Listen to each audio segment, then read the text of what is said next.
Hello everyone, this is David Vallejo. I'm an artist and illustrator, and for this video I've been asked to share my creative process with my MerMay designs. Now if you're not sure what MerMay is, you need to know. It's a lot of fun. It is an annual artistic event that's shared on social media, and it's just a chance for artists to have fun and being creative and sharing with each other. And so I believe there's prompts that are out there for MerMay. I'm not sure if there's any official prompt, but there's prompts out there. And the idea is that you could, if you wanted to, you could create a mermaid design for each day of the month of May, hence MerMay. Now, I've used a prompt, but I actually used a different prompt. It's not one especially designed for MerMay. It's from a group called Simply Daily Drawing. They're on Facebook, and they have a list of prompts for each month of the year. And so I decided to merge their prompts with the MerMay idea, and I've really enjoyed the results, and I've had a lot of fun, and I've also been very challenged with what kind of imagery I might make from their prompts. So let me start on the top of the list here. With my creative process. So first of all, I created an underdrawing of the design. And when I do an underdrawing, I try to keep the drawing really, really loose because I want to maintain that looseness and the idea of gesture and how the figures relate to the environment. I want to keep that fairly loose because when I later on start adding watercolor and ink and I start drawing into it, things tend to tighten up and get more static. So I want my drawing and my design to be more lifelike and organic. So I try to keep it really loose. So this process that I'm using here is the same kind of process that I use to create illustrations for my client work. This is just maybe a little bit faster. I've maybe skipped a few planning steps just for the sake of time. And it's maybe not quite as refined as my work, but this is basically it. So once the underdrawing is put into place, my picture starts off like just a regular watercolor painting. So basic watercolor painting typically starts off with broad brush strokes that get refined as the painting develops.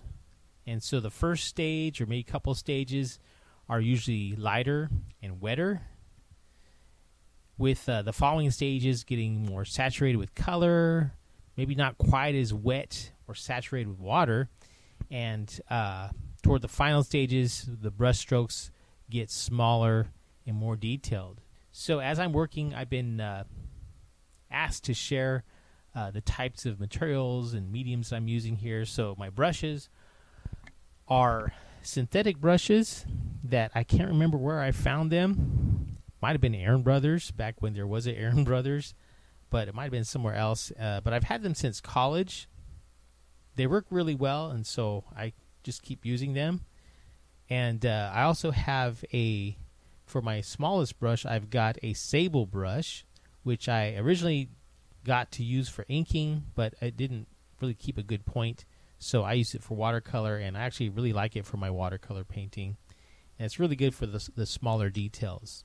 So as I'm working with watercolor, I'm just I'm developing the forms. Form is really important to me, and also the colors.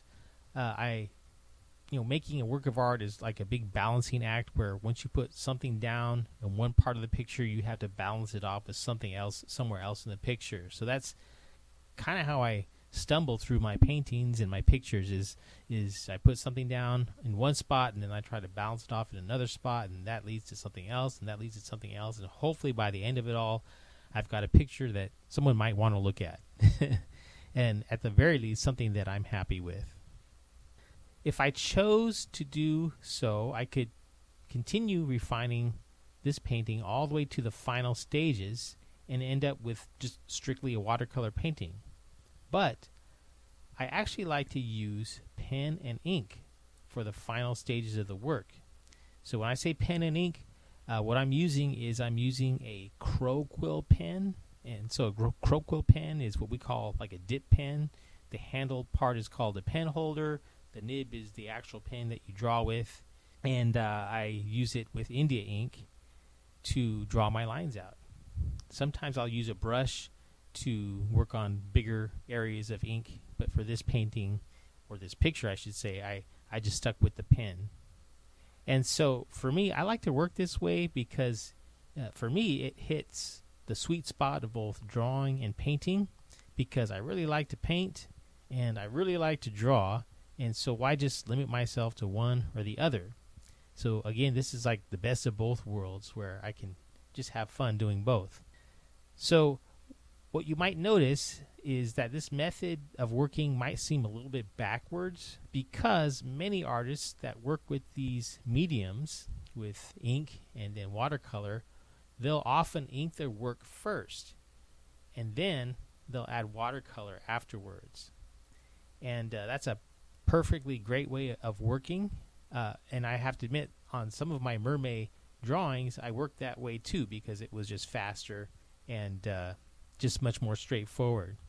But for me, most of my work is actually done this way, and the reason why I like to do it is because it allows for the painting stage to actually be a painting stage where form is developed, color is developed, all the different elements of art are developed at this stage, and so it's like a painting that gets more completed and solidified once the drawing comes into play.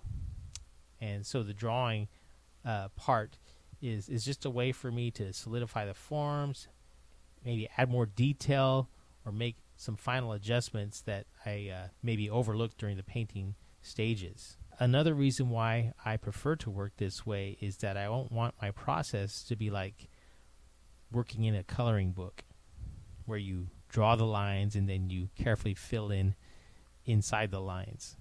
Again, I like to keep my design and my drawings loose and not static. So after everything is dry, I carefully remove the tape, and you'll notice the blue tape that was around my pictures, and that leaves a deckled edge, and I tear my tape so that it has a deckled or rough edge around the picture. And I've been experimenting with that look, and I've been enjoying it. I just like the kind of little special touch that it gives. So one more thing is my paper. My paper is watercolor paper, and it's cold pressed, 140 pound weight, which is kind of it's not a heavy weight, but it's a medium weight, I guess you would say, paper. And cold pressed basically means that the surface is rough, whereas if it were hot pressed, more than likely it would be smooth, although there are some variances of the two.